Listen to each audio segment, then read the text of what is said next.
Magandang umaga. Ayan, naubos na yung mga dahon ng ano. Itong kabilang side meron pa, itong kabila wala na. So, maganda dito maglakad-lakad. Lagi nyo na to nakikita sa aking mga vlog. Favorite place ko nga ito to walk. Ayan yung mga dahon. Para may upload tayo. Wala na naman tayong upload, 2 weeks na ata. Nabisi yung buhay na naman natin. So, lagi tayong busy every day. Today is Wednesday. Ano pa lang dito guys, 8 ng umaga, 8:30. Pero ang ganda ng sikat ng araw. Ayun oh. Charan, doon ako galing. Yan. Mas maganda rin dito mag-bike, mag-jogging.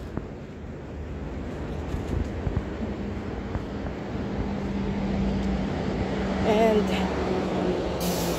mas relaxing dito ang lumakad kapag ganito na may araw. Yan. May sikat ng araw ba. Pag gabi na kasi 6 kasi dito, 5:30, madilim na ganyan. So ganda oh.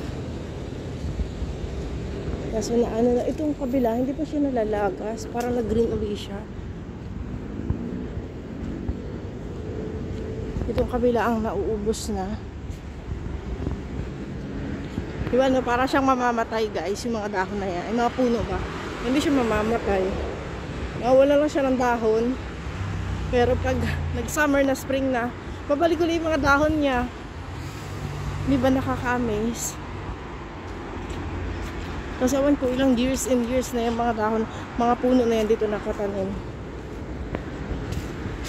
So, ayun guys, dun sa ano, sa pala sa mga nag-chat sa atin, kung ano, nagawa ko naman na ito ng mga videos, nandiyan na lahat. Kaya lang doon sa mga bago natin na followers, mga bago natin mga subscriber dito sa YouTube, parang hindi nila pa nakikita yung mga vlog natin about madali ba makahanap ng trabaho dyan, yung matitirhan. For now kasi, parang medyo mahirap this time yung makahanap ng trabaho unless na may recommendation. Kasi nga ang daming walang trabaho. Pero ang dami rin namang nagpo-post na kailangan nila ng ganyan. Yun. So, hiring sila or ganda naman ng tandahan. So, matyaga ka lang dapat talaga maghanap. And yun, dapat talaga meron kang matitirhan. Very important yung meron kang matitirhan dito. Meron mag-guide sa'yo. Kasi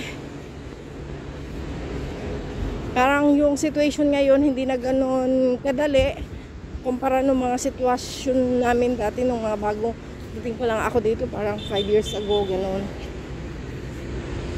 Pero yun nga, matyaga ka lang na maghanap ng trabaho. Marami namang mga apps, marami. Lalo na kung may visa ka pa, madali din naman makakuha ng trabaho. Pero kung talagang wala kang visa, ganyan, medyo may hirapan. At saka, sana at least, kung pupunta kayo dito, meron kayong basic na French. Yan, nakakaintindi kayo at nakakapagsalita ng French. Kasi medyo talaga mahirap kapag hindi ka marunong magsalita ng yun nga, or hindi ka nakakaintindi ba yung kahit basic man lang na maintindihan mo yung French. So yun, ano pa ba, yung renta sa bahay, yung room sharing, usually ganun pa din, 300. Hindi ko lang alam next year kung magtataas ang renta ulit. Yan, or 350 ganyan.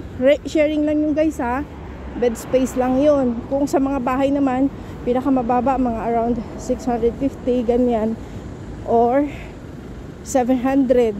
May makukuha ka naman ng mga 500, 550, pero sobrang sobrang maliit. Kumbaga parang isang room lang yun na nandun na lahat, ang toilet mo, ang tawag doon, ang kitchen mo. Yan. Kaya lang syempre kung nandito ka, tsaga-tsaga muna at saka be practical na Okay, room sharing, di ba? Kasi para makasave din ng pera. Kasi hindi ganun nga kadali yung tsaka yung cost of living medyo malaki. So hindi siya ideal ba? Hindi siya practical na bago ka pa lang gusto mo na sarili mo yung room or whatever. Unless marami kang pera siguro. Yun, pwede. Pero kung mag-uumpisa ka pa lang, yun yung advice ko. Maka-sharing na lang muna. Tsaka mas maganda din yung may kasama sa bahay na maayos, makakapag ano kayo, makakapag tawag doon, mag-guide kayo. Kasi mahirap din yung nag-iisa dito. Diba? Lalo baguhan ka. Kaya mas advice ko yung, ayan, ganda ng aking view, ano. Ang dami nagbabike. Si madam. Kaya mas advice ko talaga yung ganun, maki-share and parang nag-guiding kayo ng mga dati na dito, yung may mga experience na yan. And yun lang. Pasensya na kayo, hindi tayo palagi nakakapag-vlog. Kasi ang hirap mag-edit, guys. Medyo mahirap. Tapos parang wala na tayong energy ba. Ganda dito, oh. Hindi na tayo nakakapag-sit down video nakagaya dati. Na naman ako, oh, kasi nga ako nilalamig palagi. Ayan. Ito na, malapit na ako sa work ko. Naglalakad lang ako, pardon. Naglalakad lang ako. Dito kami lagi, no? Nag-tennis sa park sa kabilang side. Kasi maluwag doon. May space na makapaglaro yung mga bata. Tapos I remember this place talaga na bago pa ako, nakapulot ako dito ng cellphone. Tapos yun, hinalap namin yung may-ari ng cellphone. Matanda na pala yung may-ari. Sinuwi namin rap-rap. Inopen namin yung cellphone para makuha namin yung mga details, yung number back ang kanina tatawagan para masahuli yung phone. So yun, sahuli naman. Ayan, pwede pa akong umupo dito ng kaunti.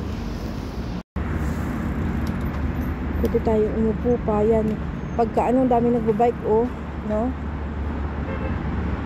Hindi ko na kasi kaya ang nagbabike. Napapagod ako magganyan, magpidal-pidal. Tapos hindi ko na rin ata marunong. Kung dati, no, kabataan ko pa, nagbabike light man ako. Pakakautay naman ako magbike. Kulang lang sa practice. Kaya lang, ngayon, napapagod na ako, may gan. Magpedal, parang hindi ko na kaya. Tapos sila, very ano sila na magbike. So yun lang, guys, we keep going. And yeah, God bless us all, everyone. Maraming salamat sa patuloy na panonood sa ating YouTube channel. And yes, keep going.